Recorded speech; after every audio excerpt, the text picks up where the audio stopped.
Scary telling. She stretched her hands toward the dressing tray to grab the next tool. As her mind lay focused on the to-be sutured wound, her hands struggled to make the right pick.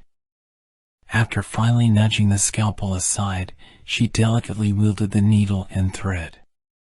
Her hands, as steady as need be, danced with surgical grace. The skin around the wound pulled taut, making her clench her teeth.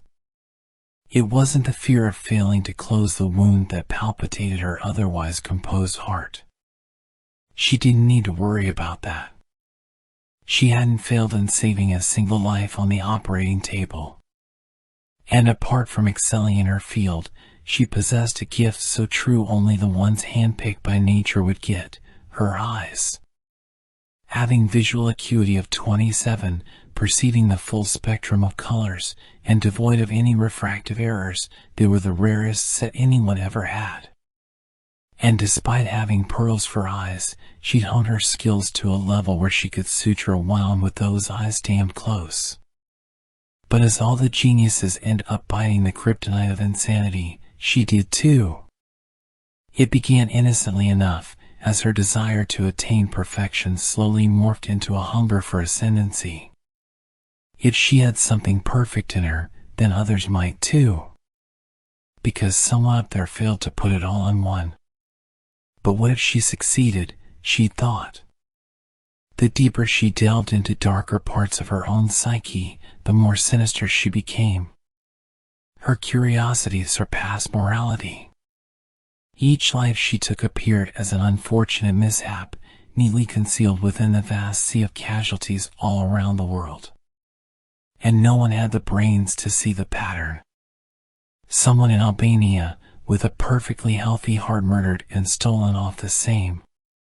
Someone in Mexico, with unblemished skin, died of cardiac arrest, her body being flayed to the last inch.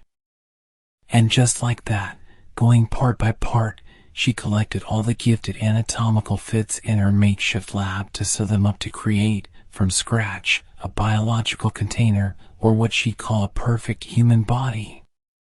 Whether there was a final act coming up in this macabre theater was a question her mind never raised.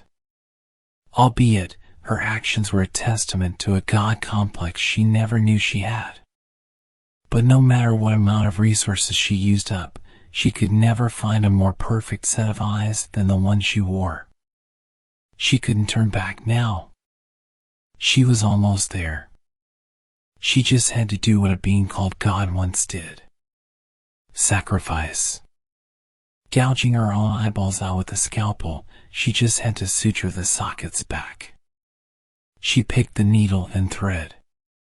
The skin around her sockets pulled taut. Her teeth clenched. And there, the wound seamlessly closed. And now, sewing those eyes with the tapestry of flesh and bone she created, she could do that with her eyes damned close.